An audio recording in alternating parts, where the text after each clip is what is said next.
Welcome, fight fans, to the Fighters Boys Kick-Ass Podcast. Your Fight Talk Authority. Not to mention the most entertaining and talked about podcast with your kick-ass host, Richard ORTIZ. You mad? Come at me, bro. And his loyal kick-ass co-host, Senor Cole Escovedo. Streaming live and worldwide. Coming to you all the way live from a little place somewhere in Cali. The Fighters Boys Kick-Ass Podcast. Fresno, California, we're live here in Mad Production Studios, the Fighter's Voice Kick-Ass Podcast. We got a great show for you today. We're going to do a recap on last Friday's Combate Americas MMA. They went to battle in Fresno, California, Save Mart Center. And the fights, they were just explosive. They were worth the wait. And the matchmaker, you got to buy him a steak, man. I mean, really. I mean, they were just off the chain. The Fighter's Voice was there in full force. We got interviews in English. We got interviews in Spanish. We got interviews when we were not even supposed to get interviews. And we got a great interview with the Vice President, Mr. Mike Efromowitz, and all the winners and even the losers. But in MMA, there's really not a loser. There's just another day of learning. Enough said. I got to introduce my co-host with the most, the UFC veteran himself, Mr. Cole Escovedo. What's happening, Cole? What's up, amigo? Yeah, that was a fun event. It was fun. Like, I always like doing that. We were able to get a lot. Dude, I lost my voice all that night, man. That was a lot of talking. No, between the interviews and the our shooting our commentary. Yeah. A lot of people were like, "Oh, flip it over so we can see." Like, you can't do that though. Yeah. Like, I can do play-by-play for you guys, and that's not going to be like the best I can do for now. I start flipping it over. You got a mic over there going, "What are you doing?" You know what? We got to put it in some kind of writing or some kind of portion or something. We got to email Mike Efromowitz, man, and see if he can just set us up. Give us an opportunity, man, to give back the fans. Because we're not showing the fight. We're just giving color commentary. Because you know what, Cole? Nobody is doing in this area what we're doing. Plain and simple, period. We're not just a podcast. We cover events. We get the scoop. We get the weigh-ins, we get the post-fight, pre-fight, and we get all the interviews. Yeah, I didn't really see many people else doing interviews on site. No. I saw, like, I think, I'd have to ask Mike, because he was mostly, him and KP were back there with me most of the time, but I don't remember seeing. No, and to be honest with you, I really wasn't looking. Yeah, no, I was. Now, speaking of looking, Mr. Good-Looking himself, the one, the only, Mr. Art Peraza from the Dungeon MMA Gym, who has a new location. I'm gonna let him tell you all about it. But you know what, bro? I'm wearing the t-shirt and the hat, and I knew dang well I should have rocked the gear. Because Art only knows one way to rock, and that's professional, that's GQ, and that's making it happen, and the man just turned 45 years old. Oh, no, he showed up looking sharp. That's no, for he sure. did. He That's did. for damn sure. He did. Welcome to the I show. feel Our underdressed. guest, Mr. Art Peraza. Welcome to the show, my man. How you doing? Doing good. Super underdressed. So Like, I saw her walk in. I was like, damn, did I forget a meeting of some kind today? Hey, he just came from a photo shoot before the show. He has everything all laid out, man. This guy. He did. So how's it going? It's going good, man. It's going good. And you know who I've been wanting to tell you, who you remind me of slightly, and I had the opportunity of meeting him in Las Vegas on the Deontay Wilder Tyson Fury fight, and that's Jerry Cooney. Because he's slick. Gentleman Jerry Cooney. He dresses G'd up, kind of has that same look as you, kind of has that same cologne, man. And that's a good thing. I mean, my man, he's a legend. Never won the title, but, you know, I mean, he fought the best out there in his time. So you kind of doing, and that's a compliment, man. Thank you. Because now, especially what he's doing for the sport of boxing, he's trying to help fighters, Cole, after their career. You know, when there's not insurance, like headaches, fighters that got concussed, that got concussed, and put money aside. Yeah, but you have to be putting money aside. Oh, exactly. But enough said. Let's talk about Art. I know you had to be putting money aside because this new gym. Talk to us about the new location, the new gym, and what could we expect once we walk through those gym doors. Well, the new location is going to be on Blackstone. It's going to be 477 4th North Blackstone. It's the old racket club. So there's a multitude of with a big chandelier. Yeah, so there's a multitude of different rooms in there. There's a boxing, Southeast boxing. We have wrestling upstairs. We have Nico Reyes teaching. I merged with Pacific Martial Arts now, so I'm just running the gym under the Dungeon MMA banner, more like a club, and I have the fight team, the Khetphet fight team. But I've merged with Pacific Martial Arts now, with Matt Smith. You know, a lot of people are doing that now. They're collaborating together, and they're merging together. You know, let's keep it real. It keeps costs down, and it keeps the gym doors open, and you know what? Less headache, man. I mean, can you imagine one person making sure all the bills are paid and et cetera? It can be. I know some guys that have tried to do that for years, and they got to the same kind of concept of, well, we could just share the space, and Well, I'm talking the about put goal is to I'm just talking make about sure put your ego students have a aside. place to yeah, that's what I'm saying is Yeah. your goal is to just make sure your students have a place to train. Like that's really everyone's goal, is to just have somewhere for their Well, no students one's to going to train. mess with Arta. If they mess with Arta just kick their ass. It's plain and simple, period. That's how we negotiate. Time to go. To be honest, me and Matt has had like a great relationship. You Awesome. know, when I had my gym when I was solely by myself, he was doing our jiu-jitsu program, and we Yeah. worked together. Eduardo was running the class side I of do it. Eduardo Yeah. now, and it's just been a great fit. You know, and then as this transition happened for me, it was just a better fit at this current time. So I'm teaching there at the location. Eduardo's teaching the jiu-jitsu still. The program's growing. It's a new location. You know, to really survive 13 years downtown, and now to be up north a little bit, it's a different feel. I mean, I'm really not marketing much. Calls are coming in every day. We're getting sign-ups every day.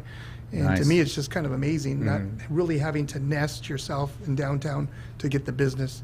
And you know, I'm just blessed to be providing that stability to build a champion. That's basically what it's about, staying alive, you know, keeping the gym open, and just really grooming a person that he has a house to come to every day to get better. And that's very important.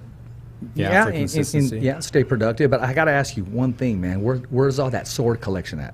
Have you? Okay, listen, I had the honor of going through those doors, and he had this massive sword collection, man, like samurai stuff. Where I didn't even want him taking it out because it's it's Is that dangerous. what the setup was on the It front? would cut the when you walk wind, into yeah. The entrance of the place. And that you had a was couple downtown? spears too, right? Yeah, I think it was the With East dry Street- blood on them. Yeah. No, the East Street. Street location had a lot of the Polynesian art up because Yeah. the primary art I teach is Kaji Kembo, so it's a Hawaiian system, and you know, we just try to honor the art and honor the island and a lot of the weapons that they have. We have Filipino weapons up, you know, karamets, swords. I'm just a big collector of weapons, and I like it. Kind of theming the dungeon, so there's the sconces on Yeah. the wall with the candles, and it kind of has that little medieval look. But Gives you a feel. yeah, I try to do that throwback brown too. So we're just trying to keep it real traditional. So where are they sitting now? Are they going to be at PMA on display too? Yeah, they're going to be up on the wall. We're actually just finishing up the boxing ring, and all that artwork's going to go up. Just have to make sure it's high enough so no one's Yes. grabbing it. And falls, bumps at the wall or something like Yes, that. sir, exactly. Nice. Man, I remember the attic at that place. It's gonna be warm. It's gonna be warm up there. You get a good sweat up there, but it's like a good place Well, to that's have why you're like there, your right? bags and your ring and stuff, because it's like, come wintertime, you're gonna get warm anyway. You don't have to worry about it. I mean, we used to open I think the side door Yeah, of the roof the or top something door when it was to the really roof. hot in there. Uh-huh. Oh, wow. We would just open the door because it would They let still do it. the air ventilate through, and it's like, dude, Yeah. it got hot up there. Gotta But it breathe was- in there. But it was for fight training, so Yeah. that's like perfect. Weight cutting Perfect. as well. Yeah, Cuts are easy. yeah, it's good for workouts. It's like ideal area. So who's running the boxing program there? Boxing is the Southeast Boxing. They're the ones actually Okay. running solely what I call just a pure boxing. I'm running an MMA program. We have boxing, but not boxing classes. Okay. We just integrate boxing and wrestling. We integrate, kickboxing Okay. and jiu-jitsu. So it's just merging two arts together continuously so that we're getting those transitional patterns down. So a lot of times you go to an MMA gym and you're purely just training boxing, purely jiu-jitsu, purely wrestling. We're just trying to merge them, so there's constantly that merge taking place. Are you still giving those lessons to the self-defense, those women classes? Yeah, we're still doing the women's self-defense classes. I actually am going to be working with the Francis Project and St. Francis Project, and I'll be working with some women, but we're going to be doing our quarterly Yeah. self-defense lessons coming up probably in the next month. Yeah, no, I was just talking to my brother about those. I got to send my daughter there, Cassie. Yeah. Yeah, never Oh, hurts. yeah, no, never hurts. Keep it in your back pocket, man. Get some jiu-jitsu and kickboxing style techniques and Absolutely. stuff. Absolutely, man. Don't trust these wolves out Pepper there. spray doesn't help. Doesn't Well, hurt. well, I mean, after the pepper spray, you still want to kick some ass. Yeah. Yeah, lesson learned. While they cover in their face, just blast them in the legs. Yeah. Or you could be the bodyguard. Oh, you know what question I wanted to ask? This question's for both of you. You look at the, I don't want to say bodyguard. Well, yeah, a little bit of bodyguard, but like a nightclub, the bouncer scenes. And I know if you've noticed it from when you were bouncing and when you were bouncing. What has changed since then? And if you were asked to go back, what adjustments would you make? That's for both of you. I'll start with Art first. I really don't go to nightclubs anymore, to be honest. I spent like 20 years of my life. in Okay, there. we'll just say when you were there, what adjustments did you have to make, and what changes have occurred now? What changes would you have to make if you were to go back today? Just for a weekend, he said, you know what, Art, I need you there. It was a good, the pay was good, and it was for a good cause, and they needed you there. How would you prepare yourself mentally? Just know the layout, know the exits, how many people we're going to need, what kind of element we're dealing with, and look at those factors first, and then assess where the risk would be, and make sure that we're doubled up in those areas, and have a rover continuously walk in. Looks like we have more people, and keep the payload down. We keep the payroll down, and just assess problems immediately. So just communication, like anything, just going to be communicating. So there's a problem, we know when he walks in the door, and we'll have our eyes on him all night. Yeah, no, you kind of laid the whole thing out. Like, information is key. Like, you can't have a setup for if you're like, oh, well, we're going to have maybe 20, 30 people, and then reality is they're going to have like 70 or 80. You're going to be triply understaffed. You're going to be having one guy at that door, another guy up there. You're going to have a line out the door. It's not doing anybody favors. You can't process people through the door, which slows down entry to the bar, slows down foot traffic, slows down packing it up. You got to get to a certain capacity. If it's a nightclub scenario, like you said, like the more girls, the better, but you have to have a ratio. So you got to get them in sooner, faster, in order to bring the other late rollers and things like that. Well, that's always the goal too. But if it's a night event thing of some kind, like a gala or something like that, then like what he said, you got to know where all your exits are, so you know where, if somebody were to steal something from the gala, where are they going to be able to get in and out, all that kind of stuff. It's just laid out. Like I said, communication, information is all you could do. But me personally, for bouncing, hell no. You're good? I'm good. Okay. It's a different time. It's different. It's bro. a different time. Well, see, that's what It I used to wanted be an ask. ass whooping. Yeah. Was maybe what you got jumped by a couple dudes, and the other bouncers are going to maybe break it up after a second. But now it's like, chances are you're probably just getting shot. Yeah. Like, They're calling the cops. yeah, you're probably just getting a shot. You're getting a shot at you, or you're getting shot straight. I brought that question up because Art told me a story before, and we don't got it. Well, we can maybe say it again, but we're not going to mention the name. No district attorneys. No. And when I put my shoes on today, and they're red, and this guy said, "Okay, I got some red shoes." I said, "Hey, you can't come in here with these red shoes." And he goes, "Oh no, they're these certain brands. There's these certain. I don't care what they are. You cannot come in here with these red shoes." Yeah. So when I was putting them on today, I was thinking about that. I was going, you know what? I'm going to ask them. Yeah, I got to don't put flip. forget, No, we won't say the name. They're red Pradas. Yeah. Oh, God. I'll say it just like that. Okay, we'll They're say that. Pradas. Pradas We'll like say that, it. but we're not going to say the name. we're not going to say the name. No. But Art got some stories, man. Oh God, I can imagine. I mean, anybody that bouncing has stories. It's just a And crazy he also lifestyle. has this leather jacket because I was helping him like move things out of the closet last time because we were getting ready to set up camp. And I moved this jacket. He goes, "Oh man, that jacket." my favorite He goes, jacket. "That jacket has some stories to tell. Oh. He's been through a Talk about lot." the Donnie Brasco. Oh, okay. Yeah, okay. I love that jacket. Buttons are missing. Yeah, I was gonna say that's a nice, comfortable one. I bet. Yeah. Blood stain on one shoulder. Yeah. Tear on the other. No, they've been in some wars. He's telling me, man. We should bring the jacket on the show, man, and interview the jacket. Just that ask jacket it will different just tell stories. law. He'll even tell us who shot You Kennedy. just gotta man. just tell. You just gotta have the jacket, and it'll bring up different stories. It They're like, will. yeah, this one time, like, how'd you lose that button? Well, I lost the button like this, and then man, there was this guy one time. Like, people are always like this. Like, it just segues into like. Well, another because I story. was looking at the jacket, right? I mean, I'm not nosy, but I love leather, and I go, is this a bullet hole? Oh no, that's where the shank went through, and then I moved my arm. No, I didn't, but no, that jacket had some stories, man. It was good stuff, though. But yeah, I would say it's a different. different time. But I mean, realistically, depending on the club, you might get dudes that are just like, "Oh, I'm just gonna sue you, bro." It's like, yeah, all right. No, 100%. Have a nice night, Chad. Like, it's just it's some people, but most of the time, it's just a way different environment to be a bouncer. Like, it's. I could still remember going to where he used to work, to Habanos. Oh, dude, yeah, with that a, with, place with was a a- certain group, and he knew the group personally. Dude, I used to have to like just we'd have to deny people, or we'd know when certain people were coming in. Like, there was just like one person that would come in all the time that was like family. That just it was like every night there was like, oh, that's gonna be a problem. Like it's gonna be a problem. It's So, like, like man, that it's one friend. Thursday. Why? It's Thursday. And he's And drinking that's, already. That's, that's when it's the worst night. One of the when slowest it's a days when of it's the a week, slow like night. a Tuesday. They went out to dinner somewhere. They're all fucked up already. He's already loud. Yeah, they would. Yeah, oh, but it was a different. And I watched that place go from when I got the job. My buddy that went in the Marines got me the job. I was bouncing at World Sports at the time, and he was like, I went in there and he introduced me to Adela, and we had a talk and chat over some stuff. And then she was like, okay, cool. Well, when do you turn 21? She was like, the day you turn 21, you have a job. It was like less than a month away. I was like, okay, cool, because he was going back on tour. And he was like, I need somebody to replace me. That way, at least I can help have a job when I come back, because at least there'll be somebody that I put in to cover. She's the type that, yeah, you'll always have a job. You took care of me, kind of thing. Dude, and I was like 21 when I started working there. That's when it was wild. Like, you still had to put Vaseline on the back of the toilet tanks and stuff, because people were just doing coke off the back of the toilet tank. But just all kinds, like, you see one dude standing in front of the bathroom for like the last half hour, and you see other people go in, but then you see him going and comes out, and he's still standing in front of the bathroom. Like, what the fuck are you doing, dude? No, not here. Gotta go. Not here. Gotta go. And then it would turn into what it is, like most clubs now, where it's not even there anymore because the whole complex went to like business development type structures, the way they got pushed out. But it just went from that type of a bar to where you're like, maybe this guy's gonna shoot up the bar tonight, maybe, to Is tonight the night it happens? yeah, to where it's just like you're turning away 21 and 22-year-olds who are asking what color your martini is, and it's less like. Same story. I just turned 21. I think I went to work for Joe Ochoa and Clovis, but it was Dave Ochoa brothers from Yeah. Chiquitos and Yeah. their father Andy. So I worked for that family. That was the very first club I worked. So whenever you work for a family that owns a bar, dude, it's pretty way rough. fucking yeah, it's way different because you got members of the family that will show up fucked up, and they'll be like, "Hey, dude, so and so."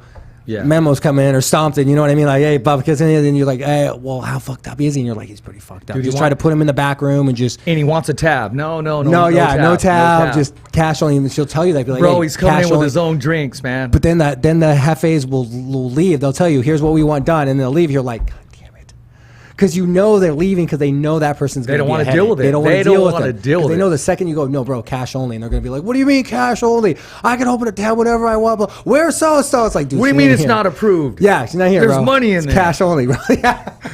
Oh, your name's Marcos now? Yeah. Well, it still works, right? It was always that, but it would change. But working for Yeah. like a Applebee's Yeah. or a Casa Corona or something where it's like a franchise, Yeah. and working a bar, it's different. It's just different. We work for a family that owns a bar. There's and a no money restaurant. in that, too. You Yeah, work there's for no money in that. corporate, Dude. no money in It's that. got to be family run. Hell, they do taxes out of places like that, bro. It's awesome. Yeah. They do more than taxes in the back.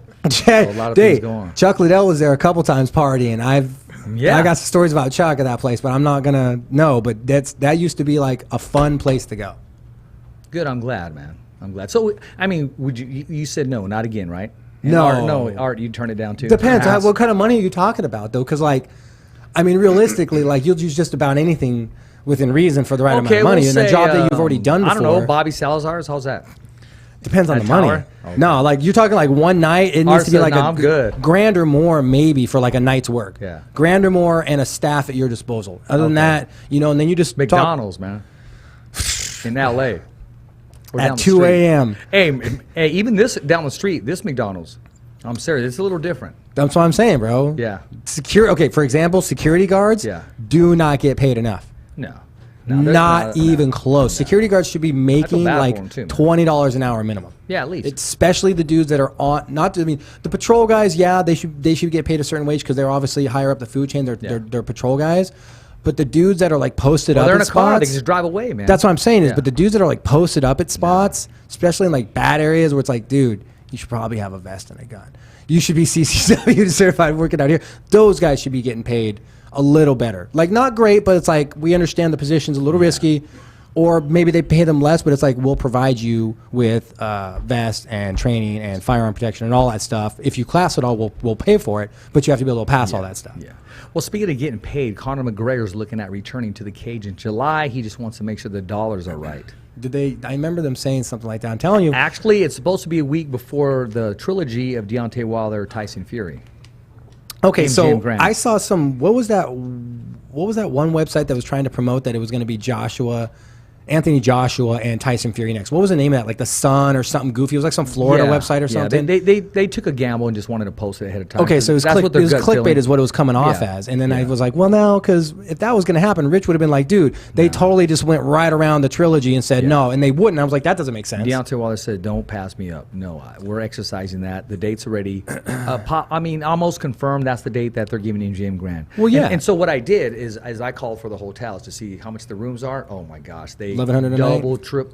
The cheapest one I think is 500. They went up That to makes 500. sense. Yeah. And that's probably for like a real basic room. That's one with no refrigerator or something. God like damn, that's not even. Not That's even the key. Not even the that's key to get in your dude, room. That's overnight No pillows only. in there. Overnight No only. pillows in there. Came to watch the magic show at the Excalibur, and you're exactly. fucking out the next morning. Exactly, man. The trilogy I look forward to because now you're going to see what changes will Wilder make in order to I'm counter curious to see what he's going to do. Yeah, 'cause Did you he's- happen to watch that fight, Art?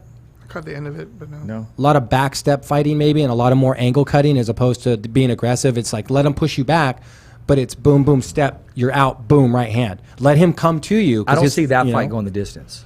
No. One of them's going to make the adjustment. They don't want to back up, and neither man wants to back up. So the next question would be, what does Tyson Fury do? Is he going to stick with that, put pressure on Deontay, which is what won him this fight last time? Or is he going to have to switch it up in anticipation that Wilder will come with a different game plan? I believe so, because he fought that style looking forward to the best Deontay Wilder. Yeah. And he happened to have success with it, and he pushed forward and won that portion of the fight, won the whole fight. So I wouldn't change it up at all. But in that sense, are you really fighting the best Deontay Wilder, or are you just fighting a guy that you can turn into the best Deontay Wilder? Because now Deontay has to fix that hole. He has to fix that hole. As long as he doesn't take a backward step. But that's what I'm saying is, if he's just by nature, like, some guys like Tyson, for example, when he got hit or tired, he would automatically go back to this. No matter how many times Diamante or anybody else said, no, put your hands out. He would just, because it's what worked. If he made him, if he felt safe and he felt strong, that's all that mattered. So the thing is, though, if Dante feels I really don't know what adjustments Deontay Wilder can make to be successful, to be honest with you.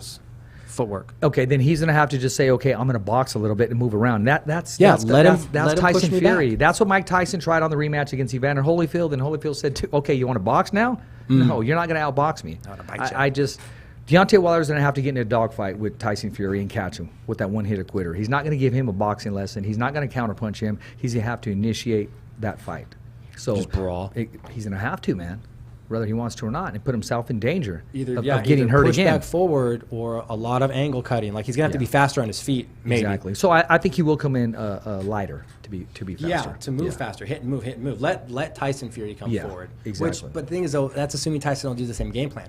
Tyson might just stalk him at that point. He's a crazy man. Steady and slow. No, seriously, he's kind of unsteady, but not like where he's going to get in trouble with the law that I know of. But he's no, in the sense that he will when I say implement steady, a game plan. he's down to earth. He's not your typical, okay, he's not going to go here. I'm talking about, I don't know if I shared this story with you, but check this out. Right after the main event, after the fight was over, the very next day, I'm catching a cab, getting ready to catch my flight. Who's in front of the casino in regular clothes, just touching the fans? Tyson Fury. I mean, he's right there, and he said, held it, let's go down the strip. And I know a buddy in Vegas who was there that I have contact with. He calls himself the real Carnelo. No, I'm sorry, the American Carnelo. And he was posting pictures and no video. He was down the strip. The second one, he's sitting in a regular chair, right, having a beer with his fans. Like, why not? No, I mean, as if to say, hey, you know what? I don't want to just take it in my room. I want to embrace this with my fans. It's too big of a victory to just keep it in my room. He went out there and he knows security. He just had his brother with him. Yeah, because he's just there to say, hey, you showed up to support me. Why should I exclude you from the revels? You know what I mean? Like, you showed up to support me. He did. As much as you can do with being a follower and a fan. You would never think that would happen because he had security leading up to the fight. I mean, he was hard to get a hold of unless you knew his PR person, which is Evan from Top Rank. What's up, my man? But he just took it upon himself to say, you know what?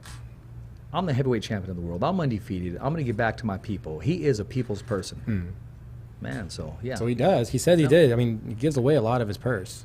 He's a lot. He does. Like, I don't know if there's a report. Like, I don't know if he gave away all of it. I don't know. That seems like a lot. Just to give some. Some is what I'm thinking. And didn't put a number value on that, and didn't say roll the cameras while I'm giving it away. He just does it. He just does it. His manager probably has a predetermined percentage. It's probably not even a set amount. It's just, hey, whatever we win tonight, X amount of percentage. Remember, we got to cut that out right away. He's like, that'll take care of it. Don't worry, don't worry, killer. I got you. Exactly. Hey, so Jeremy Luchau is going to have an event, 559 Fights in Visalia, California. That's March 13th. That's on a Friday. Do you have any fighters participating in that event? Not on this one, no. No, not on this one.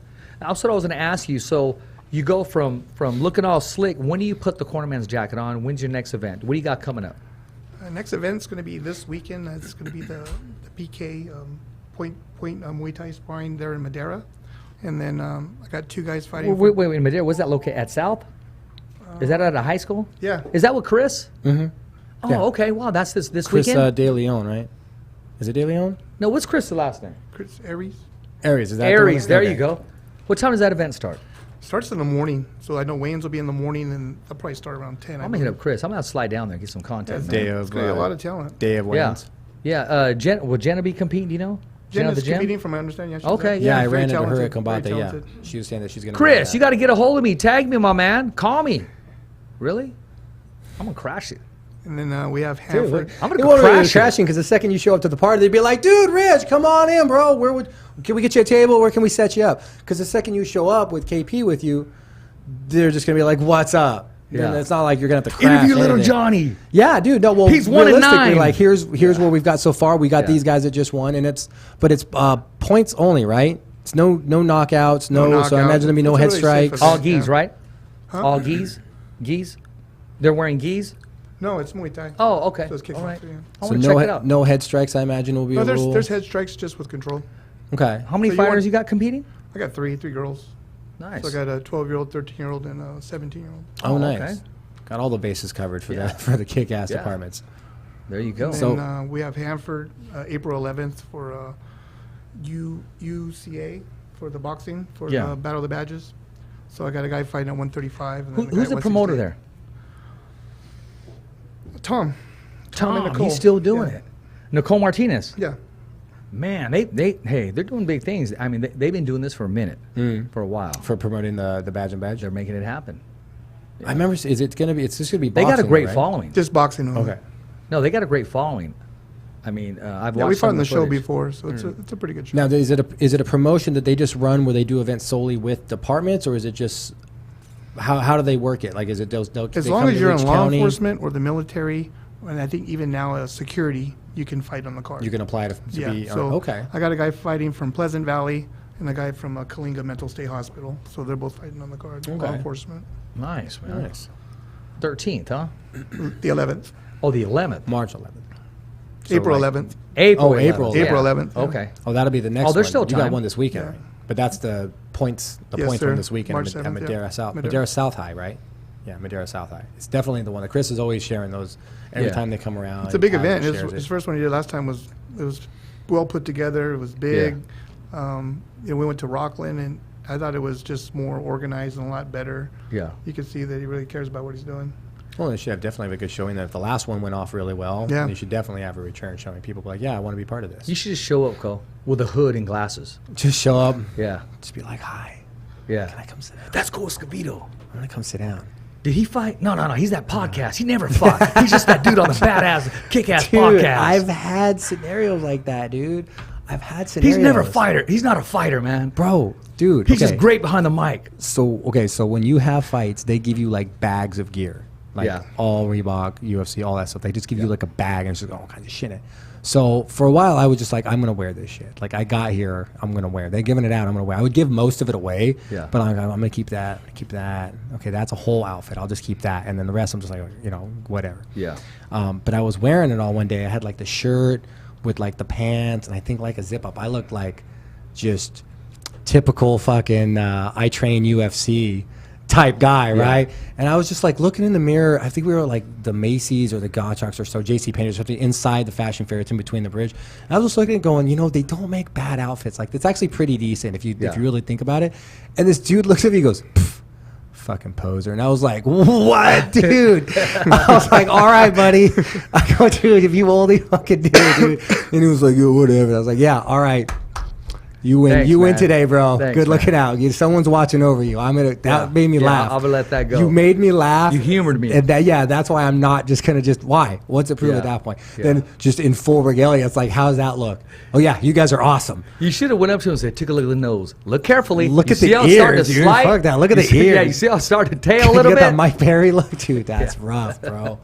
Dude, do you tee up people all the time? If you look at a guy and he's got like cauliflower ears, Yeah. like you instantly should double think. Make him your friend. Second guess what you're about to Make do. him your friend. Something. Yeah. Realize you were in the wrong or something. My bad. What were you drinking? I didn't mean to spill it. Yeah, or if the dude just immediately starts taking his rings off, that's a clue. That's a clue. You're just like, oh shit, this guy's fixing to hit me hard. He doesn't want to break his hand with the goddamn rings. No, he even took the watch off. Yeah. Oh, when they take the watch off, they're down to rumble. That's good times. There you go. There you go. But no, I'm gonna have to check it out. I may see you there this Saturday, right? Yes, sir. Okay, I'm gonna have to check that out, man. And then April 11th. April 11th. Yeah. Hanford. Yeah, that's another I like Saturday, the right? boxing. Yeah, I want to go there. I want to check that out. Tom puts on a good show. A real good show. They do. So besides that, I mean, what made you move? You don't mind me asking? Because I didn't even know. I just showed up one day, and Ernie Jaimes, he said, "Oh, we're setting up shop here." And I said, "Up shop here? Where?" He goes, "Yeah, to come and check out our new." They wanted to put together like a police officer studio or something. I said, "That's our gym." He said, "No, He went somewhere else. He moved. Yeah, just was that time. Just had to make a move. An opportunity presented itself, and Both an opportunity Okay. and just necessity. good. There you go. Yeah. Hey, things happen for a reason, and then you embrace it, and then you're blessed. Yeah, and like I said, it's a common move with the way I would almost say like the martial arts industry as an industry Yeah. kind of works. Like you have to adapt as things change anyway.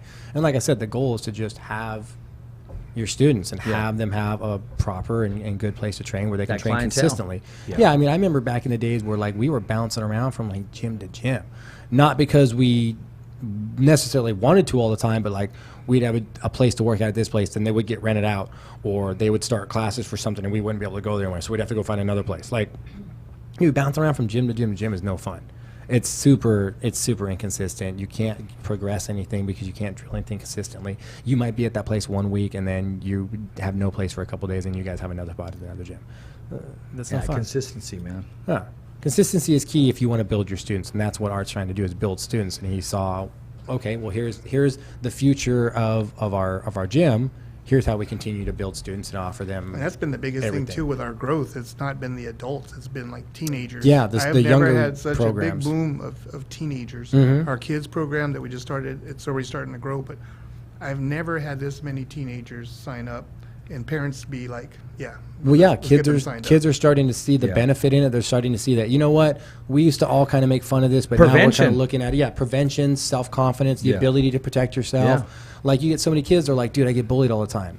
Yeah, but if you knew how to protect yourself, you wouldn't be as much of an easy target because you'd be like, nah, go fuck yourself. Yeah. And you'd be like, maybe you get beat up, but at the end of the day, you're going to have had a way better chance to stick up for yourself knowing I can probably defend myself. At against least you. the confidence you have to defend yourself. I Exactly. mean, you could look at a bully and look at his footwork and say, "Oh no, this dude, what's he going to do?" I already know I'm what gonna he's sweep going. the leg Yeah. on you so hard. Exactly. You But know, it does. It's let me they're starting try to see the hitting him benefits. first, right? Yeah. Beat him to the punch. As soon Yeah, as he exactly. moves, you're open season. But it does. It builds that. Yeah. And consistency, too. A lot of parents might be like, you know what, if we get him to do something, maybe it's not necessarily schoolwork or something, Yeah. but if we can get something consistently done out of him, Yeah. that will help build that habit, and that should translate over into other aspects of their life where they might Good be mental, where they might be muscle faltering memory. a little That's bit. been the biggest thing. A lot of the parents are like, our children aren't playing any, school sports. Yeah. And we just want to get them off the computer. Yeah. And when they come in, I'm like a little apprehensive, like I don't know how long. And these kids turn out to like really not talk, but now they're just like beating up the bag, beating me up on the pads. And I'm thinking, okay, it's gonna be a week more, and they're gonna leave.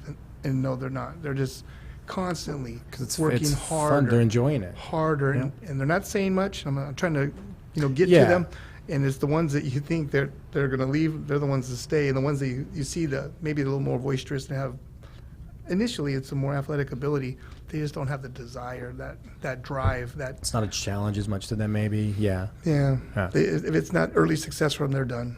Yeah, they're just like, oh, it's not that I'm not good at this. This just doesn't interest me. When it's like, well, you could be better, Yeah. but there's that extra step you're going to have to take because you're so far ahead already, naturally gifted. It's going to have to be harder to get better. And you get a lot of those top guys eventually that realize that. They're like, that's why you get like Avalos and things like that. They'll go up to AK and stuff like that. Yeah. To be like, the only way I'm going to get better is to risk getting beat by guys better than me. Like, it's the only way it's going to happen. Yeah, he actually moved up in weight. Yeah. No, he did. He held the weight pretty good. Yeah, Really good. he moved pretty bouncy with it. That's like springy, bouncy movement. Yeah. And you know what? We were talking about it yesterday, and that kind of got thrown underneath at the radar, man. I mean, because a lot of people don't know he came back from an injury. Yeah, that Yes, with the yes. wrist and the hand. Yeah, Yes, the that was wrist, bad. I mean, at work, and to come back at a higher weight and be successful where he was, man, it's just that shows a lot. man. Probably a lot of felt tenacity. stronger at that weight. Yeah. Probably felt healthier. He He just talking couldn't about- wait to get in there. That was the whole thing. Well, yeah, he was one of those guys that they're not eager to fight. They were just so eager to like show off their new Yeah. stuff. Like, Yeah. dude, I'm so much better than I can't wait to get in there and show. Yeah. And it showed. Yeah. He was a way more improved fighter. Not that he wasn't a good fighter before, but he showed where his commitment and the time spent and the decisions makes for the direction of his path and it all paid off to be like, yes, you made the right choices. Continue that path. So that's a huge booster for one's career, really. Yeah, absolutely. I want to see the brother back in the cage, Lance Sharp. Yeah, Chris. he was there ringside. He was all jazzed. Yeah, he was. He was all excited, man. He didn't know what he was going to do. Then he was just like, all right, where's the party? No, he's not. He won't turn down a party. No, yeah, but he's also probably super motivated him. No, absolutely. We'll Watch probably his brother see him get on in the there. June card, if not somewhere sooner. That'd be I great. mean, unless he's under a specific contract. Yeah. There's other spots. Like I'd love to see him fighting for like LFA. PFL would be a good place for him to go. Bellator, he's got that relationship, build it with like Albert maybe or someone to try to get in good with those guys. Just activity from those guys. Speaking of Bellator, man, we got to bring Big Al back in. He's getting ready to drop an announcement pretty soon. I saw him working out some young kid the other day on some Yeah. videos and stuff, and I'm Yeah. just like, man, what are you gonna tell us? Yeah. I want to hear about it Yeah. because Yeah. I mean everyone's waiting for it. It's a great story. Yeah, exactly. And what better place to drop it but on the Fighter's Voice? Do we All know day if he long. has some info on that? Yeah, and he just can't release it just yet. But Yeah. he's hinting. So, and we got to make contact. As Big long Al as gotta get hold of he you. has some info as far as when that's going to happen, that's good enough for me. Yeah. Because- Well, the main thing is released by the doctor. Hey, you're ready to go. Yeah, no, That's I imagine he's gotten a full green card for that one Yeah. already. But if not, then eventually it should have happened already. I've seen him training. I know Yeah. he's ready. Yeah, He he trained is. and healed so fast. But I remember him being that huge promotion train. So I'm just like, that's how I know he hasn't quite inked Yeah. the next decision just yet. Because Yeah. I'm like, dude, the second he can, he's going to just be like, And it's going to be news. It's a great story. I'm sure Bellator is going to do a great story leading up to that fight, and people need to know. And you can't help but root for him. Well, yeah, and he's a take care of you, take care of me kind of guy. Like he realizes that there's a promoter that's giving him opportunity, and he's going to make sure that he does right by them, promotes them the best he can, gets their image out there. He's a positive figure face for them, things like that. It's a great story, dude. Get hurt, come back. No, it is. And speaking of promoting, man, I got to talk to you about this Stockton event, and we also got a new part in the Fighter's Voice Kick-Ass podcast is where we use Escovedo, the expert when it comes to MMA. He's going to break down this weekend's fight, and that's with Yoel Romero and my man Israel. Help me with the last name, man. Israel Adesanya? Adesanya. Like carne asada. Adesanya. Adesanya. Israel Adesanya, man. You going to break that down, or you going to break the Well, co-main? we're gonna do the first three on the main card, Okay. and then we're gonna break down if you want to catch. So we're gonna give you a good portion of the card Yeah. tonight. We're gonna run through that, and then if you want the co-main and the main between Joanna and Zhang, and then is it? Oh, that's going to be a good fight. Yeah, that's the flight. It's gonna straw weight. That's the co-main, I believe. That's the co-main. I Yeah. want to say it's going to be the strawweight title. It's going to be, Yeah. I think it's going to be her first defense is what it's going to be Yeah. on this belt. And then we're going to get the main, which will be Israel and Romero. Dude, Romero's 42, bro. That's Yeah. insane. Yeah. That's insane. Joe Rogan's all fired up, man. Dude, I mean, he could easily, depending on how he looks Saturday, he could Yeah. easily probably squeeze another like 3 to 5 years out of his body. Dude looks in like, I don't care what he's on, he's a specimen. but he's a specimen, period. He said what he's on. He's figured out some tricks of really good recovery. He's getting the right supplements. He's treating his body From right. shoulders to neck, bro. That's like Bro, Mount ain't got a Everest. neck, dude. I'm telling you. I mean, they should have don't nicknamed get him me the so- Rhino or something, man. Dude's a specimen, period. he is I don't a care. specimen. But He's yeah, a but we're going to cover those two Yeah. fights. So if you want to get those fights, Yeah. you'll have to check it out Saturday on the YouTube channel. We're going to run that on the YouTube channel. There you We're gonna film that segment tonight after the podcast.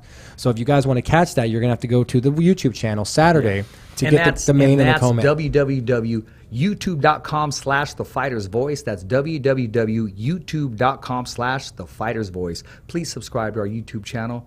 Thank you. And then click the notification bell Yes, so that absolutely. Saturday when we post it, it'll tell you, hey, they posted the pic. So it'll have the pics for the main There and the you go. co-main. Saturday afternoon we'll air it. We'll film it tonight, but we'll air it, and you'll have to catch it Saturday. But you're gonna get the 3 fights off the main card tonight. That's a good gig, man, because any Tom, Dick, and Harry can talk about the fight. But when you're hearing it from a UFC veteran himself, someone that's been there, trained, been on both sides, been in the blue corner and in the red corner, and that's Escovedo. I mean, hey, that's insight right there, man. That's big time, big time. But you know what?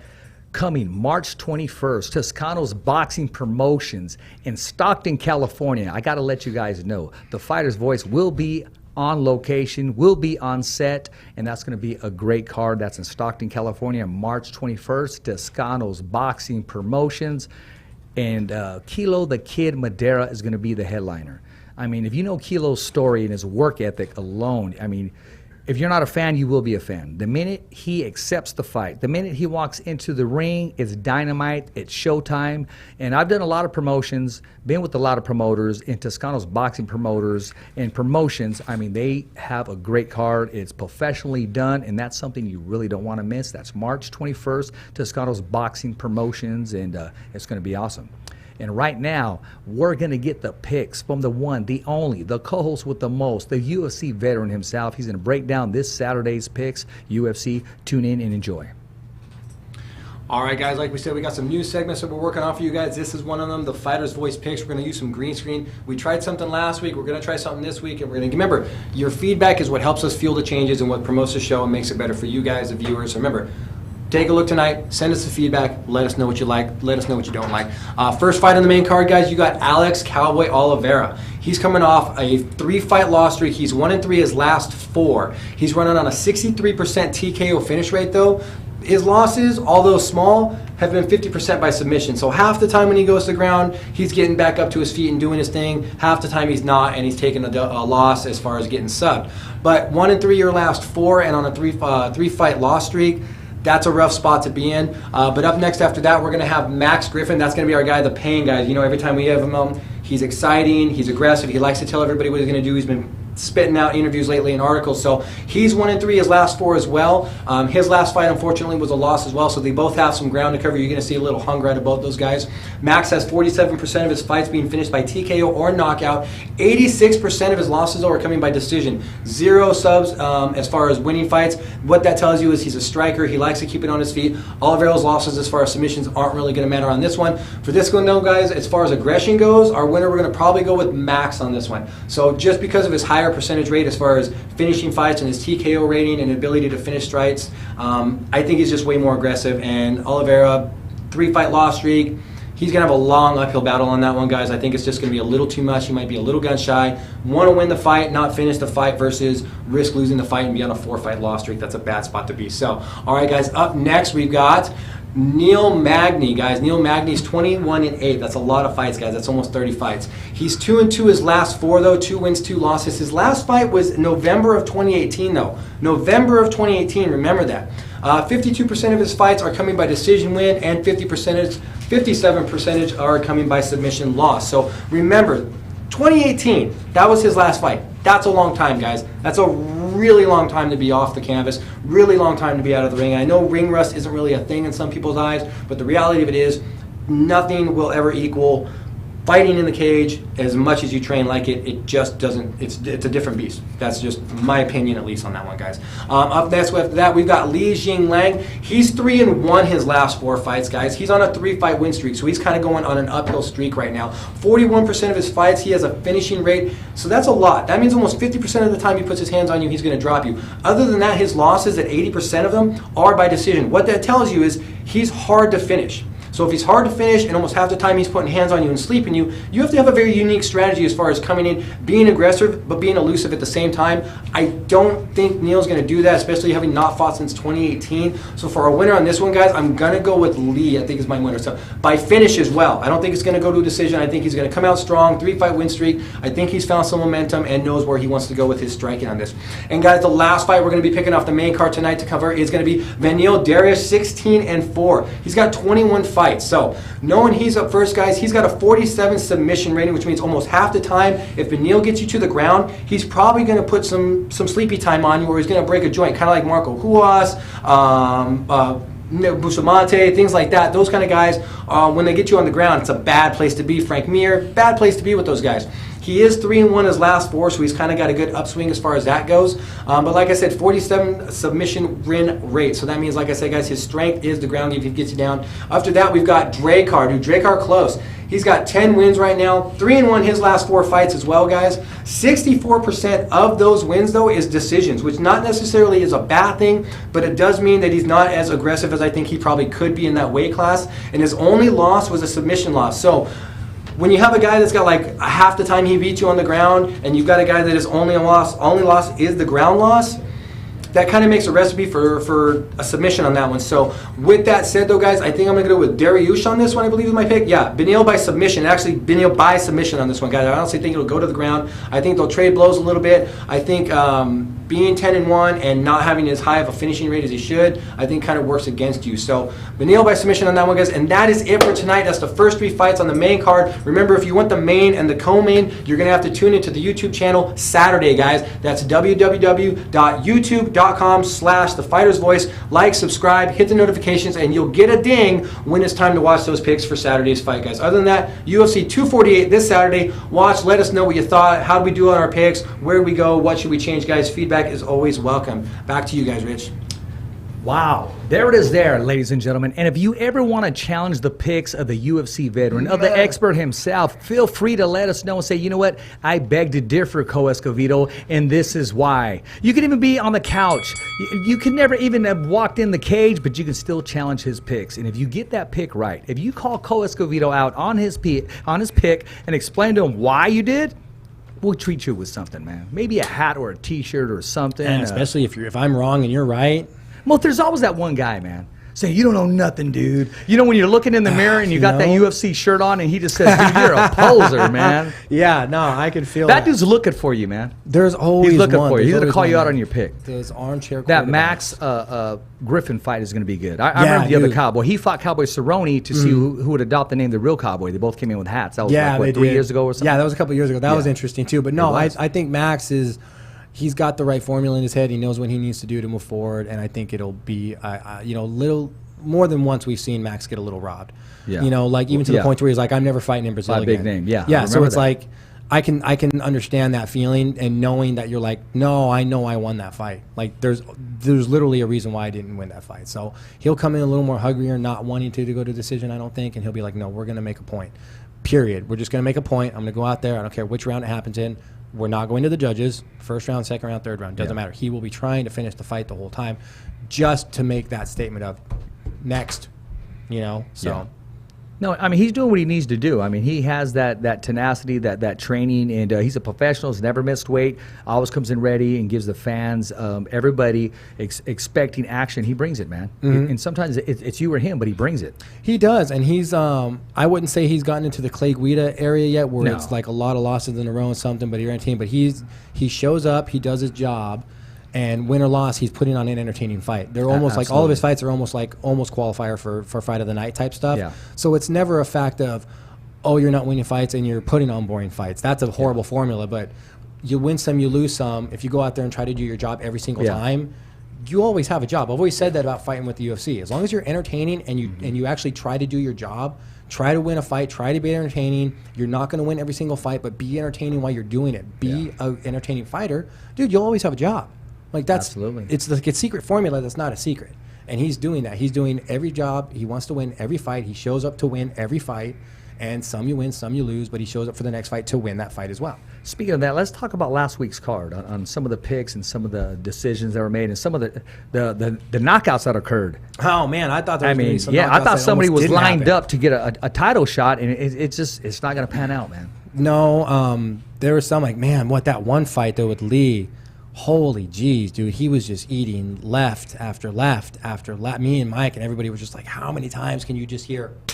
Just every time. Now, at some point, I'm like, dude, that kid Lee's just got a chin on him. Like, it was Andrew Lee, I think. That kid just had a chin on him, man. But, dude, his whole cheek started swelling up. His eyes started swelling up. It's like, dude, bro. Did you catch those, Art? Nope, I had my girls. I didn't get. Oh, that's right. What about the Benavidez? Joseph Benavidez? Yes. That's a weird scenario because like he was the only one that was eligible for that. Dude, I feel so bad for him. That dude trained so hard, and he comes from after losing, he works his way back up for another title shot. Mm-hmm. This happens, and he just won't go away, man. I mean, he'll just continue to climb that ladder. Yeah, that's what I was saying is I don't think it's so much of as he won't go away because he's 0-3 now in title fights. So I don't think so much matter if he'll go away. Yeah, but Cerrone's just a journeyman, but he knows where his career. He can outwit you and outsmart you on any given day. He's dangerous no matter what, and so is Joe. Yeah. But it's just you get to a point where it's just some guy. You're right there, and he knows he'll be back there. I mean, it's not like they're going to cut him after this. He still puts on good. He's still a great fighter. Like they're not going to cut him or anything. But it is it is a sour feeling, I would imagine. He talked about that during one of the post-fight interviews, and I can imagine that sour feeling of just getting there and getting there and getting there. But at the same time, he's also got a lot of the right support around him. He's got guys like Uriah. Uriah's always had a belt his entire career up until the UFC, and that's been like, if you had to look at the list of accolades of things that he's coming, Hall of Fame, no Smoto, I mean, he's got tons of accolades. Like UFC Gold would be that one like uncrossed off notch, and he's done everything he can do as far as making a solid effort for it. So he's got that kind of support to where somebody could say, look, I know how you feel. Not from a sense of, oh, he's never been there, but dude's gotten as close as you're going to get to it. Like, he's always had it like right within his grasp. That's why being a champion in the UFC, it's just not something easy to accomplish. Let alone defend it. Yes, exactly, and hold on to it. Yeah, that's the real trick. If you look at the lineage of the way how many times the belts have changed hand, like in that area, like Demetrius was the longest reigning. Think about that. Like guys like him and Silva held on to their belts forever. For so long. Yeah, and then he went over to Japan, and he's just picking up belts over there like candy now. Like, not that they're easy belts, but it just goes to show, like... Do you think he'll come back to the UFC? Can you see that happening? Not anytime soon. How long was his contract? I know he's making good money up there. I don't think we'll see him back in the States anytime soon, to be honest. Unless one goes out of business somehow and nobody takes up the slack there, or... They love him up there, man. They love him, and he's making good money. I'm sure there's commercials overseas that I just don't see that he's probably in. But I'd love to see where they can start utilizing him in that market as far as how that goes, because I know he's in the Xbox market, so he streams. So that's a huge market for that. So to not utilize that, and he's just a fun guy. I mean, the UFC did what they could with him. They probably felt that he was hard to market him because he's not as boisterous as some of the other guys. He just said, "I'm just going to go out there and win my fight." Like, it's that simple. And he did. Keep bringing me guys, I'm going to keep bringing them. So I don't know. He makes way more money out there. Not anytime soon. It's a fair question. Yeah, and a lot of people have actually asked me that before after we've talked about him on different segments, and they're like, well, so when's he going to come back? I'm like, no, probably not. Like, why would you? No, his advisor or manager say, no, we're not in a hurry. We're doing well down here. Oh yeah, every direction Matt's taken that guy as far as like telling him, hey, quit your day job. Like, you're going to be a professional fighter for a living. And Demetrius was just like, okay. Like, he just told him, he's like, I think he told like 2 guys that, he said in a documentary once. He's like, I've only told one other guy that. But I told Demetrius one day, hey, quit your job. This is what you're going to do for a living. This is how you're going to make your money in the world. And he was like, all right. And they just went with it. And dude, the guys made stupid money. But an athlete, strong, fast. But speaking of money, has everything. Imagine how much Figueroa lost. Dude, I looked at what he lost. Everybody thinks that it's just 30%. You got to cough over. I think it was like 30% or 30K, whatever. Right. I think the numbers, somebody might have mixed something up, but I don't think it was 30 grand, but it was 30% of his initial show purse he had to cough up to Benavidez. I think 20 goes to Benavidez, and I think 10 goes to the Athletic Commission, I think, something like that, some weird ratio. But there's more, bro.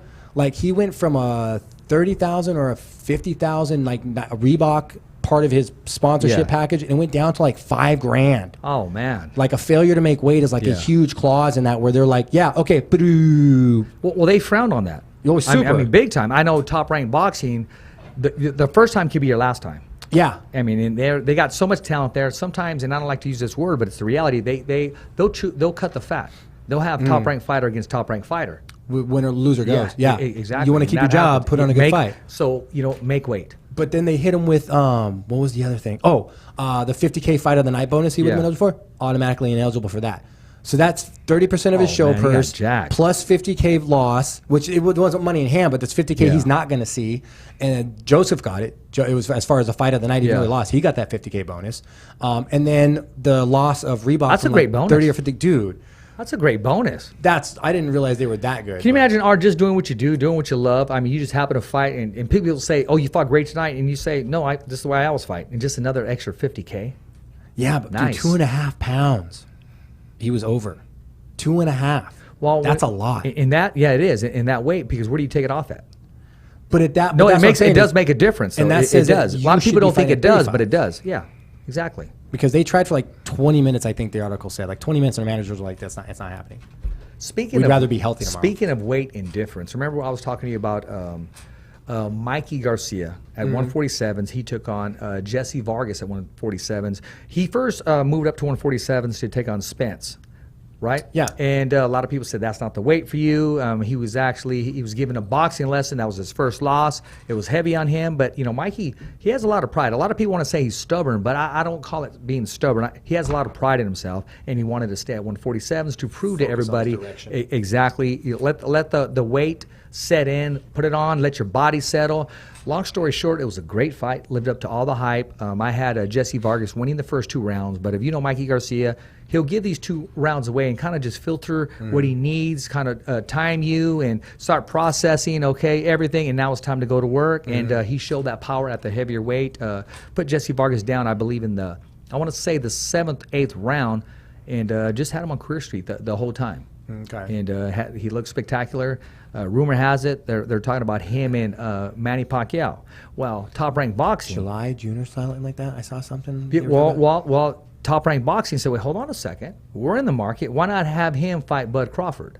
And see, Mikey's somewhat of a free agent. He didn't settle with anybody. He waited it out and he gambled, and it paid off. And right now, I mean, Mikey Garcia is going to be in a big fight this summer. Okay, well, that'd be cool. Then that strategic self-managerial position. Absolutely. And talking about waiting it out, Andre Ward in the light heavyweight division, he had an injury. He had a year and a half remaining on his contract. Didn't like the way the figures were going. So because of the injury, he just said, I'm waiting it out anyways. Waited it out, and now the rest is history. Retired undefeated and possibly the best light heavyweight champion ever in history. As far as his credentials go. And now he's doing great behind the microphone, and his expertise, he's getting paid.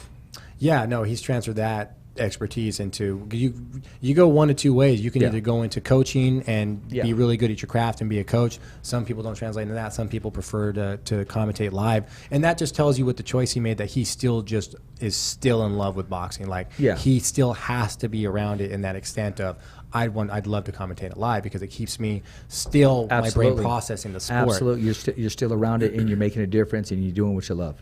Yeah, and that's why he's probably happy as a cat. I wanted to ask something too. Art, have you ever thought about maybe competing in like a senior division or, over 45 division? You ever thought about because when you talk about the grappling part in different things, and I know that's part of what you like to Masters and IBJJF or something. Me personally, it just never been something that drove me to do. So I mean, like coaching just came secondhand, other than football and actually playing and bouncing for those 20 years, and those being the fights I was in. For me personally, yeah. I just don't like to be in front of people. I would probably be the guy that would freeze in front of those people. I just was always in the corner, just always working. I like the element, but I don't like that aspect. I never have. He's a stronger coordinator. Yeah, okay. Like he can make the motion, he can make everything behind the curtain run as efficient as possible. He was like, you go ahead. Good. I'm going to make sure everything's good back here. Yeah. Because that's what matters. And that takes a special person. Not everybody could do that. No, yeah. It takes because it's a hard transition. When you're coaching and you've never fought, it's hard to get your students to believe in the information you're giving them. So, it takes a lot of building, a lot of trust. And I read a good article early on when I started teaching, and I wasn't teaching fighters. I didn't want to train fighters. If it wouldn't have been for Chevo, I would have never trained a fighter. I just wanted to train martial arts. Fighters can be headaches to train, too. Just Kaji Kembo, that's all I wanted to do. Just teach traditional martial arts. I had no interest in coaching fighters. And this kid just bugged me for like a year and a half. You're gonna coach me? I want to fight. And then I had to check myself, like, what my interests are, what I believe martial arts is for, is not the same interpretation he has. And that's how he wanted to showcase himself and his art. And once I did that, this thing really grew, and it was just like coaching football again. Film was the same, breaking down the film, picking out a strategy, learning, continuous learning. For me, I just fell in love with it.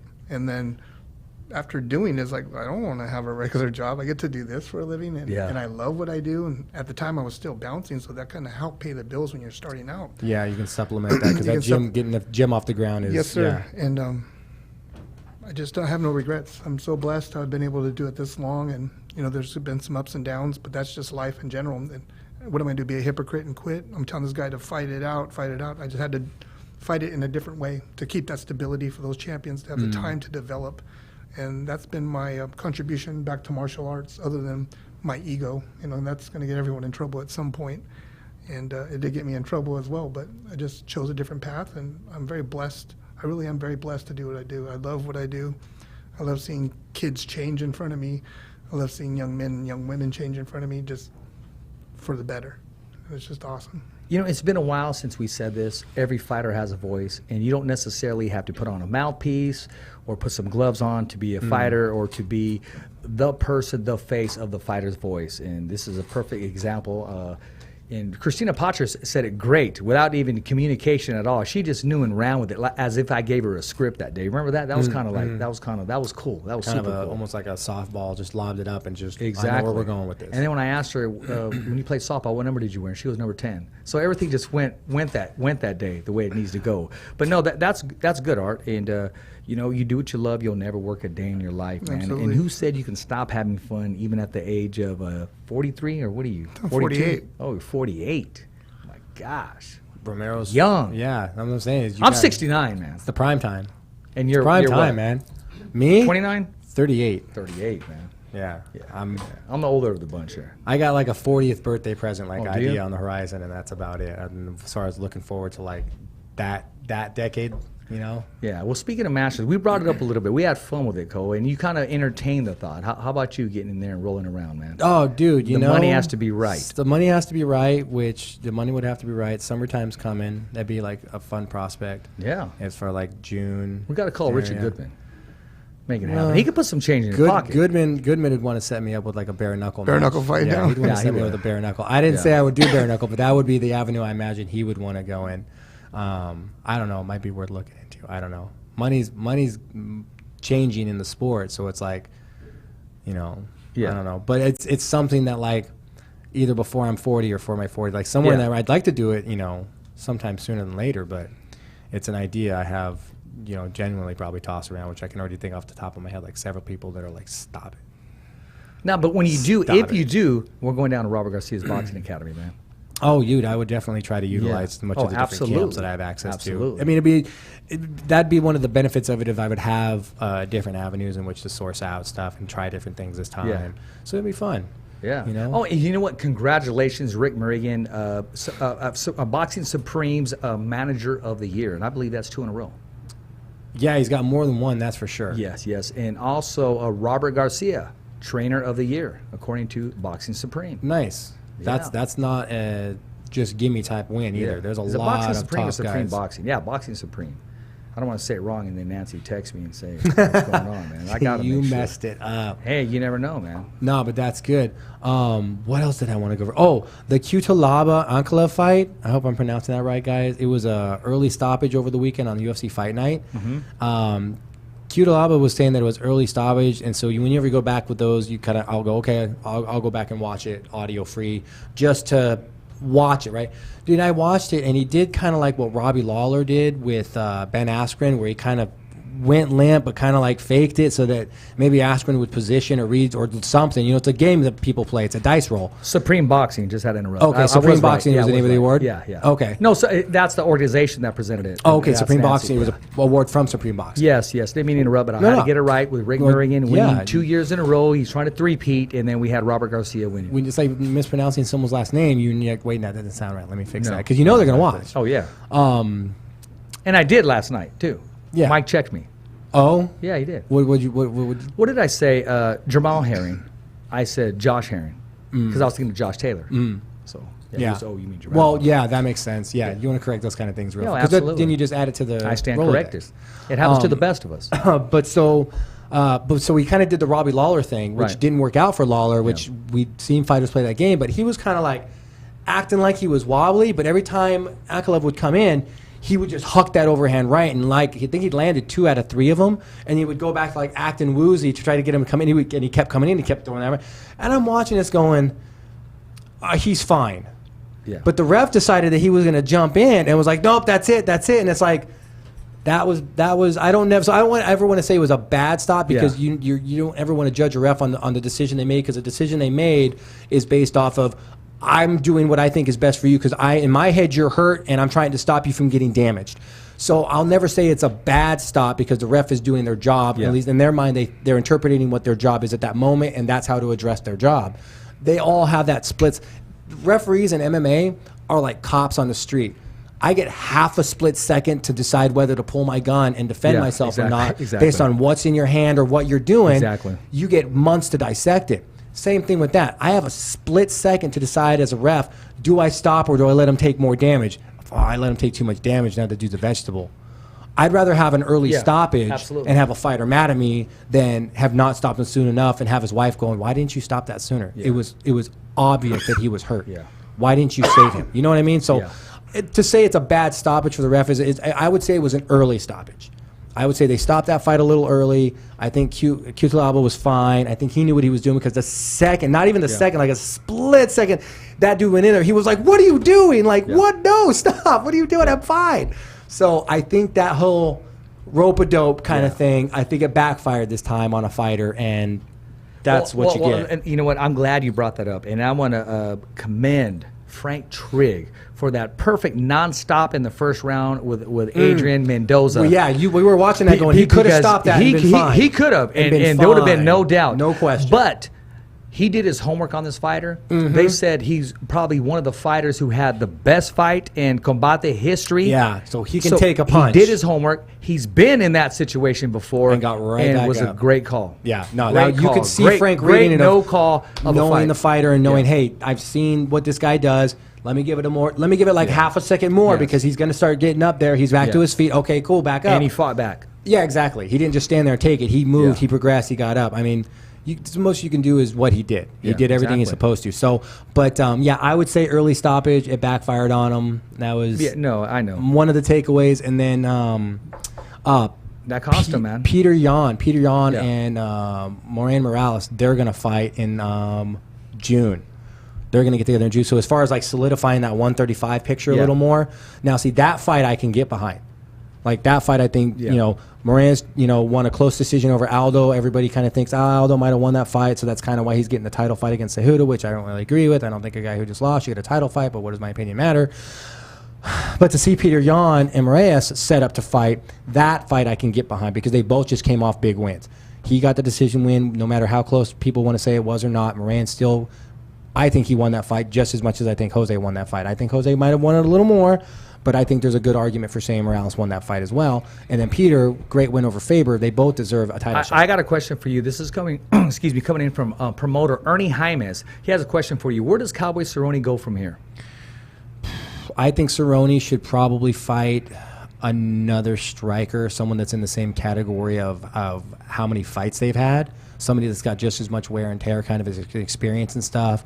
Not one of the younger guys, and not a guy that's calling him out for a fight at a weight class that is a dangerous weight class to be at against a guy that's already a good fighter. That's hard because I don't want to say pick fights you should win, but he needs to change the direction he's going with his fights. Like, what's the goal with each of these fights? What am I trying to do? And I think that's what they're looking at with why they took the McGregor fight. Yeah. They weren't looking at it as who the opponent was. They were looking at it as what does this particular fight do for Donald's career? What does it do for his legacy? And et cetera, et cetera. Even if you lose this fight, it's going to do you well. It's going to do your bankroll well. It's going to do your family well. And it's going to put you in a chance that if you do win, it's a benefit to you. Like, Cerrone really didn't stand to lose anything on the McGregor fight. Panty week. Exactly. He didn't really stand to lose anything. Like, he got paid well, and there was a good chance he could have beaten McGregor too, but McGregor just showed up at that weight just really, really good, so it just wasn't his night. But I would say he looks to take a fight that, not any fight that he should just win. Donald will never take a fight that he should win. He'll take another fight that will give him an opportunity to show if he's made any changes, or if maybe it might be time to just kind of get off the horse, which not necessarily, I mean, and so to speaking, like, Donald will always be part of MMA because he'll probably just train guys out at the barn and this and that. But as far as like where you stand in the level of the field of the competition level, it's not that he's gone down in ability. It's that the competition level has gotten to a point now to where it's younger and it's at just a peaking point where it might be starting to creep past him. I mean, he's still dangerous. You put him in against any other vet, he's going to probably win. Just as MMA IQ is dangerous. Exactly. Like, he knows how to change on the fly and decide what he's going to do. But like I said, I think it'll be a fight based on a decision of what does this do for Donald's career and his legacy. Like, is it going to be just a money fight, or is it going to be a fight that we want to go out there and try to get back on that W column and start trying to parade down towards the title again, which at 170, that's a long parade. That's a long, tough parade. So I think maybe we see maybe one or two more out of Don, if that, maybe one more, and then he says, you know what? I've done everything I could do. I'm good. I got my money. I got my memories. I got my little. I'm good. Yeah, you know what I mean? And that's exactly how I'll say it. Is just, I got my memories. That's all I need. Exactly. I'm good. And also, he has two daughters, 4 years old and 7 years old. When are the classes for the kids? And well, he asked the price, but you don't have to say that over there. It's going to be Monday, Wednesday, and Friday, 5:45 to 6:45. Is the 4-year-old too young? No, for training? we started them as 4. Okay. There you go. And Younger that's the right better there on because you don't have to Blackstone. fix any mistakes. Yeah. Like you build the muscle memory. Like I started karate, I think when I was like 6. Yeah. You just build any natural athletic ability your body was going to grow into through soccer, sports, track and field, all that stuff. You'll grow into it the same way through martial arts, Absolutely. and you'll just be an athlete. In period, it's just this is the sport you had. So you could go from karate and martial arts to football. You could transition it over to soccer. Because I mean the footwork alone transitions over to soccer really well. So athletes are athletes. It's just a matter of where you're starting them out and what they're getting out of it. Exactly. Yeah, a lot of the kids are coming into the class just because they play other sports, and their parents are all, we just want their hand-eye coordination to get better, their dexterity, their footwork, and they're bringing them over, and it's working out well. Well, that's good. I bet they're fun to coach too when they're athletic. Yeah, it's just so pure at that time. It's just, just so pure. Oh, it is. It's awesome. It's just fun. They listen to every single thing you say. Yeah. Yes, sir. No, that's good. Do some They're- backflips. They're not contaminated, man. There's no divas involved. They're not jaded. Because I've been around a couple of those. Yeah, you get some of those in the gym's like, I don't want to do that. Why, bro? It's sit-ups. Like, what do you mean? It's just like that's part of why you're here. I don't get What to do you spar do? every day. Yeah. No, you get to learn. Okay, No, you want to get keep doing it wrong. You get some of those that they're just like all they want to do is just spar. It's like, well, that's not how we train fighters. Okay. Like if you're looking to come in on a Saturday and blow off some steam and get some exercise in and kind of get your butt kicked or swing some blows if somebody lets some frustration out, that's doable some places too. But that's not how you make a fighter. No. No, that's definitely how you damage their fight IQ. It's how you Their damage scar IQ tissue in the and- face. Unnecessary damage. I mean, a lot of guys are like, are we going to put cage gloves on and spar every day? I was like, no. No. And you're not even really sparring with them on. You're drilling more. Said Anything you want like to the walk smaller around ones on, concussed for a week?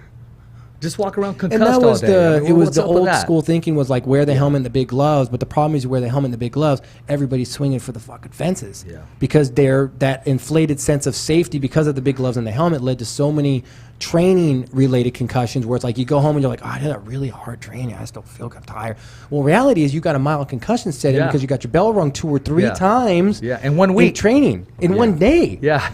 You get your bell rung, boom, okay. Sit down around, shake it off, sit down around. No, I want him back. I'm good, coach. Mikey Joe, go. Do a round, and then the next round you're back in, and it's like, dude, that's risky, bro. Like that. And You take the headgear off and he says, I'm Batman. Well, yeah, and you get guys that do that too because you can't see it. Like take the headgear, go lighter, and that's really the whole thing. Is sparring should be an elevated form of drilling to an extent of we need to get the timing down for this technique and the foot movement on. Don't try to hit me, but you need to try to hit me so that I can make sure I've got the timing And down. placement, Yeah, because if you're going soft on each other the whole time and you're just kind of drilling it, that's what's drilling for. You could drill that all day. No But threat. sparring time should have a little more elevated. You can have hard sparring if you want. You push yourself maybe like halfway through the camp, you push it a little, start getting peak. Do it safe like everybody else, but not just drilling to where you're beat up and damaged. That's just not good. That's bad. It's counterproductive. I always use the analogy if you're going to grind a sword and you take it, you're grinding it. And then you get a knife. You put it away, and now you pull it out for war. It's just a little stub. It should have been a whole sword. Yeah. You can't grind. You just can't. You got to polish it, put it away. Yeah. Less Pull it is out, more. Sharpen it, Yeah, polish it. no, less is more. Less is more. And that's hard for a lot of athletes and a lot of people that just say, no, I want to make sure. Less is more. Timing, patience, and now execute. Yeah, like playing Call of Duty or something. You're like, rush them. It's like, no, dude, don't. We're dead. Thanks, bro. We're back to the lobby. Thanks, bro. Thanks, Jim. Thanks, bro. Back to the lobby. Yeah. Thanks for the heads up and the great advice. Yeah. So, Art, man, it's a pleasure having you on the show. How do we follow you? How do we stay in tune? And is there any more news you need to drop or would like to drop? Because this is the place for it. Just wanted to let everyone know to come out and try out a free week. Come out and try the kids class if you're interested. Come out and try out the teenagers Come out, class. Ernie Hymas. Free week for the Come kids. try out the jiu-jitsu class, the self-defense class, the women's self-defense quarterly classes we'll be having. If you have any questions, feel free to call 559-273-9885. We're located on Blackstone, 4774 North Blackstone. Just come by, take a look, have any questions, and feel free to ask if you want to call, if you want to text, if you want to email. I'm available. And that's going to be just south of Shaw. Just south of Shaw and It's, Blackstone. east side the of old the racquetball street. Between club. Gettysburg and Yeah, Bla- it's got and big old That pillars, big chandelier. Greco-Roman looking pillars out front. Yeah. It's right next to what? It's a American dance studio and across next the door. street from the Me and Ned's right Yeah, there. so it's really easy to find. It's really good to do. I've been in there before. It's a good layout, good setup. I've always had good experiences there as far as going and working out and stuff. They got basketball courts Synergy, still. Synergy Fitness is coming Fitness in. is going in there. And then they got Southeast Boxing. They got the wrestling upstairs. They got basketball, all that There's stuff. no more basketball. Oh, is the basketball gone? Nope. Did they swap that out? That's out. Oh, they expanded. What they expand? The weights or? The weights and for Synergy, and then they have swim lessons there as well. So it's pretty diverse all the way No, across. yeah, they had tons of stuff when I was in there, man. Tons of stuff. So sounds like more of the same. It's a good Yes, home. sir. There you go. That's a great spot to camp out, man. Yeah, And we no, got to it's- stop by it's a there. good I don't team. want to be one of those guys say, "Oh, how's the gym?" We never stop by there. We just need to stop by there. Just show up. Just show up. Anytime. Maybe broadcast down there one day. Talk to the manager. Make it worthwhile for everybody. Yeah, Let's like make I was it saying, happen. I was talking to the guy that we're going to bring on in April. Yeah. I said, hey, if it doesn't work Oh, on your yes, schedule, we yes, just go down yes, to your spot of choice, and we'll just meet you there and do it too. Yeah. But I think he's going to want to come on April 1st. We'll book that, get him in the studio. And Well, let's talk about that and actually let Art know that he's the first of Yeah, what first we're going to of be another starting to do segment, yeah. once a month. So yeah, so we want to try to highlight not just a gym, but we want to try to highlight the main guy of the gym, the main proprietor, the head coach, the guy who started that gym, who's running that gym, and just kind of bring him in and do what we did with you today, and just kind of talk about, how'd you get started, what started that for you, what direction do you see it going in, all this kind of same stuff, get some background on the gym, what you guys offer. So we're gonna do this one, and then we've got another guy in the first, Matt. We're gonna go talk to Matt next week, or not next week, but next month. We're gonna do one a month, try to highlight them and highlight the gym at the same time. But it's more to highlight them as a martial arts instructor and just a person, what they're as a leadership role, things like that, and just to give them opportunity to go, hey, not every day do you get a chance to talk to the head guys unless No. it's like Javier Mendez, things like that, or Bob Cooks or John Winkles, things like that. It's like there's other fighters, there's other coaches, there's other gyms. We've got tons of them in town that they're all doing not the same thing, but they're all doing the same thing. They're trying to build their gyms, build their students, expand their knowledge base for their students, offer them everything they can, make them better, build them as people. So once a month we want to take that segment and really highlight them as a person and what they're doing for the martial arts community locally as well. Like Battle of the Badges. And I like to hear TPA. other coaches their practice. I like to hear their philosophy. I like to hear different things because they truly believe, and not one is better than the other. It's just different. Mm-hmm. Yeah. It's like kind of how like religion should be. Like they're all different, but I'll it's like probably argue with you about that. but everybody's down to go try the other. okay, let's talk. gyms. Okay, well, let's talk about beer. What beer is better? We'll use that. Well, see, I don't drink, so I'm at a disadvantage in that I know category. you keep saying that, but I keep seeing these posts come up. But postal what? Like I never beer? drink, man. Well, if I didn't see say me- you drink beer. You're drinking water, and you're drinking Yeah, good luck. drinking up life. Drinking of life. I wish I was drinking of life. I'm drinking on the dried up root of life. But no, in the sense of that, like you get so many people that argue Yeah. instead of just saying, look, we're both martial artists. Yeah. We're both religious. Yeah. We both kind of believe in the same concept of things. To an extent, there's some similarities there, but it's like if that concept was better, of like, well, I can go train at this gym and I can go train at that gym, and I can do it peacefully and coexistently.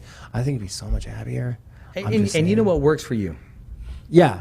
And you have that. So when you go to a restaurant, that's why you order. And you don't order the same for everybody. Everybody's different. Yeah, With you order onions, what with mayonnaise. you feel like ordering. It's your palate. Yeah. Hey, I just want to say something. I want to vent a little bit, maybe piss some people off. No. I hate country music, bro.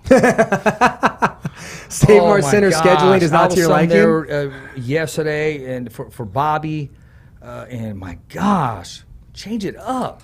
It was eating me up. I was getting irritated. My hair was standing up, and I had a bail, man. You know, I just had to get it out of my system. Some people would say that like a lot of country music songs sound the same. I don't listen to enough country music to give an educated answer or rebuttal on that. So I'll stand at the disadvantage of knowledge and just say, Right. I've heard some country music. I Yeah. kind of grew up on some with my dad listening to it all the time, so Yeah. I've got an understanding. Well, I like the They soundtrack kinda to Urban sound the Cowboy. same. That's about it, though. Well, yeah, but that was a bull riding movie, wasn't it? Yeah, Yeah. ride it. You're not a Brokeback soundtrack guy? Nah, bro, don't go That's there. country. That's country Nah, music nah, in it too, nah. bro. That's Nah, all. I didn't even watch that movie. I heard enough about that movie not to watch it. Dude didn't even win an award for it either. I bet he was Nah. promised like 7 Took awards. one for the team and stuff, and just nah, man. And he wanted to make sure that scene was on hit, so he really did some some background on that. So now I'll pass on that one, man. But anything you got to drop for all the viewers and the fans? No, that was it, man. Just the early stoppage Yeah. and the Peter Yan and the Moraes announcement for June. That's about it. A little solidification to the 135 division. I'm happy about that. Yeah, and once again, how can we hear the co-main event and the main event? So for this remember, guys, Saturday? we gave you 3 of those tonight. If you want to get the main and the co-main event for Saturday's UFC pay-per-view card, Asanya versus Romero, you guys got to tune in, www.youtube/thefightersvoice. They'll have to go to our channel, subscribe it, like it, hit that notification button, because Saturday afternoon when we post those picks for the co-main and the main, that's going to give you the notification telling you, hey, we posted them, so you can go and check those out and see how you guys like that and give us more feedback on those. Like I said, we're going to film those tonight, but they will be posted on our YouTube channel Saturday afternoon. You'll have to subscribe and like it to know. Hey, man, and then if you want to call Cole out, hey, feel free to call him out. Let him know that you beg to differ, and this is why. Hey, we welcome that. There's those people out there that may know or think you may know, or you just do, or you may take a wild guess. Nevertheless, the YouTube there is there for you, the viewers, the fans. Just like this platform, we want to thank everybody for tuning in. I'm your host, Richard Ortiz. I want to thank co-host with the most and our guest today, Mr. Art Peraza. Make sure you go visit him down in Blackstone right there. And tell them the Fighter's Voice sent you and get your 10% discount. And we'll move it around. We'll have some fun. As always, hey, it's a wrap here. Fresno, California, Mad Production Studios. Thumbs up for Richie. Okay, fight fans, it's not goodbye, but until next week. Remember, It's always voiceography at its finest. So on behalf of Richard Ortiz, Cole ESCOVEDO, the special guests, and all the crew right here at the Kick-Ass Podcast, saying hasta luego, babies. And always, thanks for listening.